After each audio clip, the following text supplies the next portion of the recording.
বাংলাদেশে অনেকগুলো কমিশন হয়েছিল। সেই কমিশনগুলোর ভিতরে গুম খুনের যে কমিশনটা ছিল, এটা সবচেয়ে বেশি ইফেক্টিভ রোল প্লে করেছে এবং তারা ব্যাপক শুনানি করেছে। এখানে করণীয় নির্ধারণ করে দিয়েছে, আইন প্রণয়নের জন্য সমস্ত বিধিমালা করে দিয়েছে। সরকার পাশ করে নাই। এবং সবচেয়ে নির্মম সত্য এটাই যে ৭০ অনুচ্ছেদ যদিও এখানে বাধা ছিল না, ইলিয়াস আলীর স্ত্রী এই আইন পাশের বিপক্ষে ভোট দিতে বাধ্য হয়েছেন। সালাউদ্দিন সাহেব নিজে গুম হয়েছেন বলে সবাই জানে, কিন্তু উনি কি গুম হয়েছেন কিনা এটা নিয়েও আবার অনেকের কোশ্চেন আছে।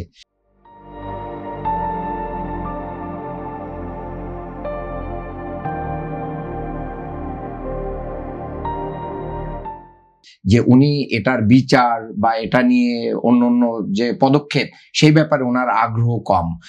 হয়তোবা উনি অনেক ভালো ছিলেন, এই কারণে হয়তোবা আগ্রহ কম। গুম হয়ে সবাই তো ভালো থাকা কপালে জোটে না। আমরা আরমানকে দেখেছি গুম হয়ে আয়নাঘর থেকে আসার পর কিভাবে একটা মনে হচ্ছে যেন শুধু একটা কঙ্কাল দাঁড়িয়ে আছে, ব্যারিস্টার আরমান।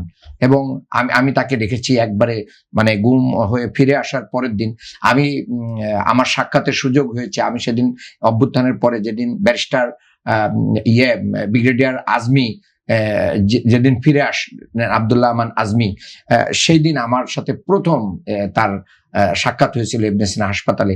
তাকে একটা অ্যাম্বুলেন্সে করে রাস্তায় নামিয়ে দিয়েছিল, সেখান থেকে পিক করে নিয়ে আসা হয়েছিল। এই যে নির্মমতার যে জায়গাগুলো, সেই জায়গা তো রয়ে গেছে। এবং ওলিউল্লাহ মুকাদ্দেস ইসলামী বিশ্ববিদ্যালয় কুষ্টিয়ার 2 জন মেধাবী ছাত্র, তাদেরকে আজও তাদের মা বাবা চেয়ে আছে যে কবে ফিরে আসবে। মায়ের ডাকের তুলি আপা তার ভাই হারিয়েছেন, তারা অনেক আন্দোলন করেছেন, সবাই মিলে এই মায়ের ডাকের ইয়েতে কিন্তু গুম খুনের ইয়েতে 15-16 বছর ধরে রাস্তায় রাস্তায় কাটিয়েছে। আজকে বিএনপি যখন এটা পাশ করলো না, মায়ের ডাকের পক্ষ থেকেও কিন্তু কোনো প্রতিবাদ হচ্ছে না। তার মানে আমরা কি দলীয় জায়গায় দলীয় সংকীর্ণতায় চলে যাচ্ছি? এটা হতে পারে না। আমাদের সন্তানদের সেই চেয়ে থাকা যে ফিরে না আসা মানুষগুলোর সন্তানরা এবং তাদের স্ত্রীরা, তাদের পরিবারই শুধু জানতে পারে যে এই গুম হওয়াটা কত কষ্টের। আমি প্রধানমন্ত্রীকে অনুরোধ করব, আপনিই পারেন, আপনাকেও তো এই দেশ থেকে চলে যেতে বাধ্য করা হয়েছে। আপনার মা কে আপনি জীবিত অবস্থায় দেখতে পেরেছেন কিনা আমরা জানি না।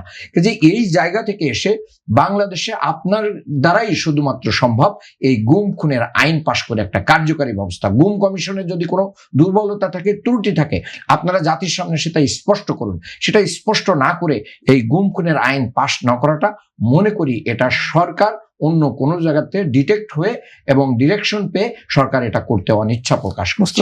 সরকার কি অন্য কোথাও থেকে নির্দেশনা পেয়ে করে নেই?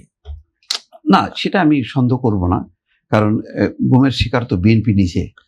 বিএনপির অসংখ্য নেতা কর্মী, শত শত নেতা, এখন তারা এখন কার্যকারী ডাক দিচ্ছে না এবং বলছে না যে এটার দুর্বলতা থাকলে এটা চেঞ্জ করে আপনারা সংস্কার নিয়ে আসেন। কথাই বলছি যে গুরুত্বপূর্ণ একটা ইস্যুতে বিএনপির কি করতে চায় সেটা পরিষ্কার করা দরকার, না হলে এই ধূম্রজালগুলো থাকবে।